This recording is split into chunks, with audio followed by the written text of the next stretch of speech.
तो कुछ ऑब्जेक्टिव हम यहाँ पे डिस्कस करेंगे जो कि हमारा यूनिट 1 को कवर करेगा, दैट्स अ थ्योरी पार्ट। तो सबसे पहले क्वेश्चन नंबर 1 कह रहा है which of the following is not categorised under geological hazards. Okay, तो पहला ऑप्शन है ट्रॉपिकल साइक्लोन, दूसरा है अर्थक्वेक, तीसरा है वॉल्केनो और चौथा है फ्लड। ठीक है, तो which of the following is not categorised under geological hazards. कौन सा ऐसा मतलब है जो जियोलॉजिकल हैजर्ड्स में कैटेगरीज में नहीं आता है। तो अर्थक्वेक तो आता ही है, geological, that's a geological hazard. Volcanic eruption भी होता है ड्यू टू अर्थ मूवमेंट, ठीक है ना। एंड फ्लड भी आता है जब टेक्टोनिक प्लेट्स के अंदर कुछ मूवमेंट्स होता है तब फ्लड्स की प्रॉब्लम आती है। तो सभी के सभी जो ऑप्शन जो है वो जियोलॉजिकल हैजर्ड्स में आते हैं। सिर्फ ट्रॉपिकल साइक्लोन जो है उसका रीजन दूसरा होता है। चलिए, which one is the second largest magnitude earthquake occurred during past 100 year। तो पिछले लगभग सेकेंड लार्जेस्ट में अगर देखा जाए तो सुमात्रा अर्थक्वेक 2004 में जो है आया था, ये सेकेंड लार्जेस्ट है। उसके बाद जो मेजर अर्थक्वेक है भुज का अर्थक्वेक काफी हाई इंटेंसिटी पे था, सुमात्रा है। नेपाल अर्थक्वेक है and Kashmir earthquake. Nepal earthquake intensity फिर भी कम थी as compare to this now. Third one है New Zealand is an example of both convergent and conservative boundaries. तो न्यूजीलैंड में जो है वो convergent and conservative plate boundaries. तो जैसे कि प्लेट बाउंड्रीज के बारे में अगर आपको पता होगा कि प्लेट बाउंड्रीज जो फॉर्म होती है, कहीं कहीं पे टेंशन फॉर्म होता है, कहीं कहीं पे कंप्रेशन फॉर्म होता है। जैसे कि दो प्लेट्स होती है, कभी कभी उनके पीछे टेंशन फोर्स होता है, कभी कंप्रेशन फोर्स होता है और एक शेयर फोर्स होता है। 3 प्रकार के फोर्स काम करते हैं और उसकी वजह से जो है वो आपके कन्वर्जेंट प्लेट बाउंड्रीज बनती है या डाइवर्जेंट प्लेट बाउंड्री बनती है या कंजर्वेटिव प्लेट बाउंड्रीज बनती है। ठीक है, 3 तरह की बाउंड्री बनती है। लेकिन न्यूजीलैंड एक ऐसा एग्जाम्पल है जहाँ पे कन्वर्जेंट एंड कंजर्वेटिव प्लेट दोनों तरह की बाउंड्री बनती है, दो बोथ टाइप्स की। ठीक है, अच्छा क्वेश्चन है ये भी। नेक्स्ट वन देखते हैं, which one of the following is a secondary phenomena during an earthquake. तो liquefaction secondary phenomena during an earthquake. तो सेकेंडरी फिनोमिना से अगर आप इसका इक्विवेलेंट करें अगर, तो कह रहा है कि जैसे अर्थक्वेक आता है तो अर्थक्वेक के टाइम लिक्विफैक्शन जो है वो आपको मोस्टली दिखाई देगा। और लिक्विफैक्शन आप सब लोग चूँकि डिस्कस होगा कि लिक्विफैक्शन का प्रोसेस जो है हम आपको इस डिटेल में बताएंगे अभी थोड़ी देर बाद। तो उसमें कैसे होता है कि जैसे कि एक लिक्विफैक्शन, सैंड बॉइलिंग, ये सब को रिलेटेड चीज़ें हैं कि किस तरह से वहाँ पे वैक्यूम क्रिएट हो जाता है और पूरी की पूरी मिट्टी जो है वहाँ से स्लाइड कर जाती है। तो that's a phenomena liquefaction. The behaviour of the soil is just like a liquid now. Okay, which of the following is not categorised under the Himalaya earthquake. तो भुज अर्थक्वेक जो है वो हिमालय अर्थक्वेक के अंदर में नहीं आता है। बाकी उत्तरकाशी अर्थक्वेक जो है, जो उत्तराखंड में आया था, उत्तरकाशी अर्थक्वेक बहुत फेमस अर्थक्वेक है। Kangra earthquake and Gorkha earthquake. Gorkha भी नेपाल से सटा हुआ एरिया है, तो गोरखा रेजिमेंट आप सुने होंगे। गोरखा अर्थक्वेक भी जो है, ये सब चीज़ें जो हैं ये हिमालय अर्थक्वेक से के अंडर में आती हैं। सिर्फ भुज का earthquake, Bhuj is the place you know in Gujarat.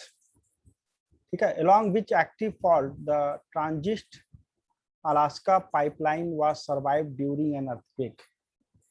Along which active fault the Transist Alaska pipeline was survived during an earthquake। Denali fault। Okay, ये डिस्कस करेंगे अभी हम लोग इस क्वेश्चन नंबर 6 को। 7 देखते हैं, in which tectonic environment you can find the surface expression in the form of folding, that's compressional. Okay, उसके बाद आ रहा है, in which types of the fault the hanging wall is moving up with respect to foot wall. तो reverse fault में जो होता है, 2 तरह की वॉल होती है। तो हैंगिंग वॉल जो है,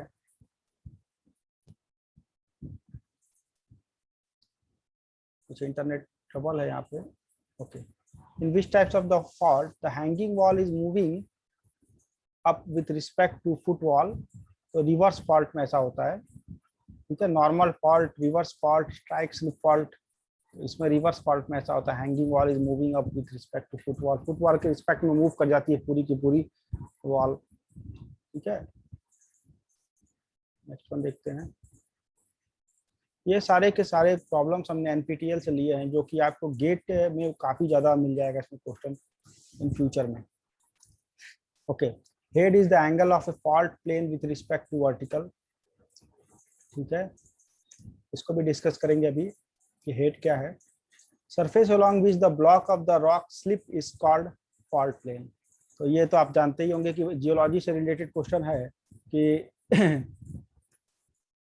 कि फॉल्ट प्लेन और फोल्ड और फॉल्ट के बारे में आप पढ़े होंगे। तो ये फॉल्ट प्लेन से रिलेटेड है कि surface along which the block of the rock slip, पूरा एक रॉक मतलब स्लाइड कर जाता है दूसरे के ऊपर से, that's a plane is called a fault plane.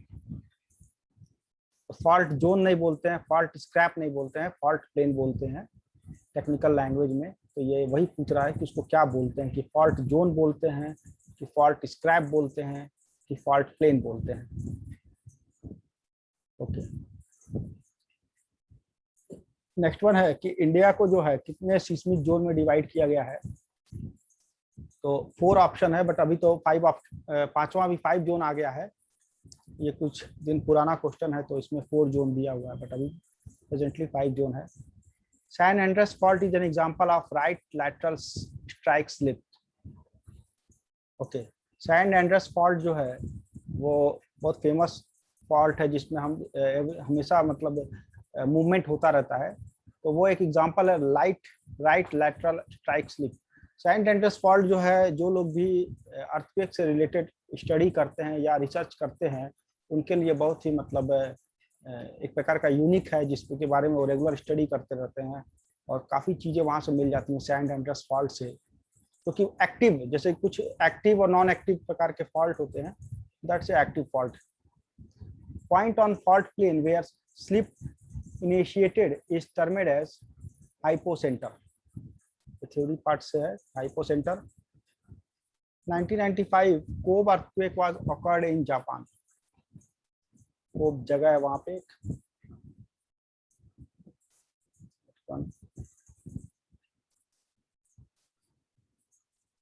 Next one, 2005 Muzaffarabad earthquake was occurred on Tanda active fault. Muzaffarabad earthquake. Next one is the Sac Pond is an example of strike slip fault. Next one है which types of movement was being seen in right lateral strike slip fault. Dextral movement, ये भी discuss करेंगे अभी हम थोड़ी देर बाद। The displacement aqueduct of A.L. Harif is in between African plate and Arabic plate. Next one है, इसमें से कुछ इंपॉर्टेंट देख लेते हैं हम लोग ज्यादातर। And that's it. Question number 10 देखते हैं। Textile fault is an example of strike slip fault. Important question है ये। Assignment number 3 से देखिए। Which of the following is the suitable location for the construction of dam in a folded train? अगर folded train है तो वहाँ पे suitable location कैसा होगा for the construction of dam? Dam का कंस्ट्रक्शन करना है तो जैसे limb of the fault, ठीक है, limb of the fault जो है वो ज़्यादा बेटर होगा as compared to crest of the fault. ट्रॉच की बात करें तो limb जो होगा, limb वाली लोकेशन जो होगी डैम कंस्ट्रक्शन के लिए बेहतर होता है।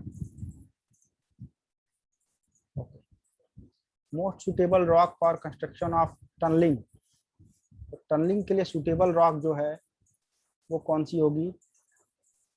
लाइमस्टोन तो पॉसिबल ही नहीं है, ठीक है ना। अग्रेलियस में भी नहीं होगा। वेसिकुलर ऑप्शन होगा या बसाल्ट बेटर है, वेसिकुलर और बसाल्ट। तो बी ऑप्शन सही है आपका। इसमें कुछ क्वेश्चन बहुत अच्छे दिए हुए हैं।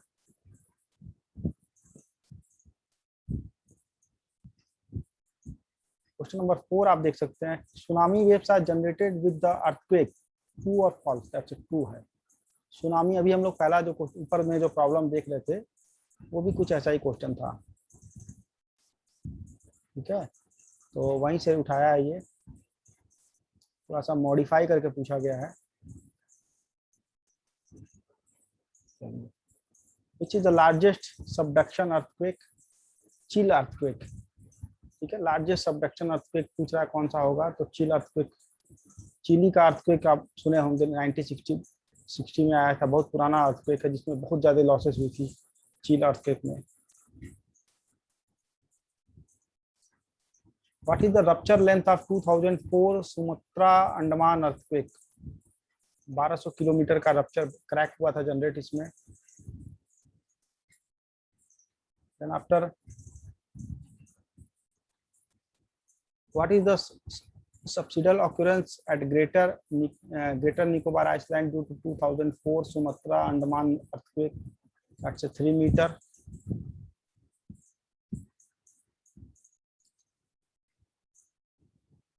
Driving force can be increased by increasing in slope angle.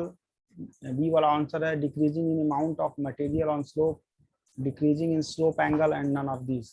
B वाला ऑप्शन होगा ड्राइविंग फोर्स से रिलेटेड है। उसके बाद लास्ट असाइनमेंट है, which of the following is not depend on the shear strength of the material? Mass of the material is not depend upon the shear strength of the material.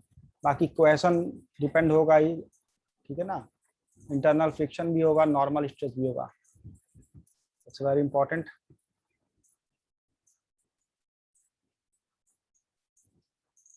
उसके बाद है, कुछ कुछ question बहुत ही बेहतर हैं और जो अक्सर एग्जाम में आते हैं इसमें, और कुछ तो ऐसे नॉर्मल उठा के दिया उन्होंने। Which was the following is not an internal factor affected in slope process earthquake यानी टेक्टोनिक एक्टिविटीज, ठीक है। उसके बाद है, in translational slides movements parallel to plane of weakness and occasionally parallel to slope. ये थ्योरी पार्ट से देखना पड़ेगा इसको अंदर। Rockfall are defined as free falling fragment of rock from steep cliff or slope. That's a rock falling. इसके बाद important है वो मैं आपको बता दूं,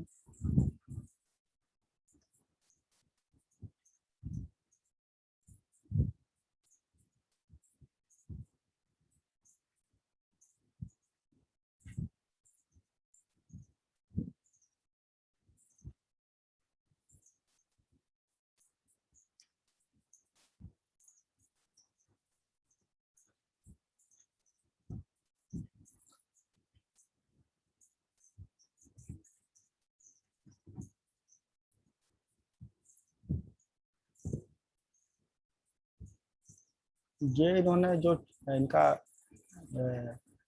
जो पार्ट है जो लिया है ये असाइनमेंट नंबर 4, वो एक्चुअली इन्होंने उसे कंसीडर किया है जो उनके पर्टिकुलर नोट्स रहे होंगे, यहाँ से नहीं लिया है। ओके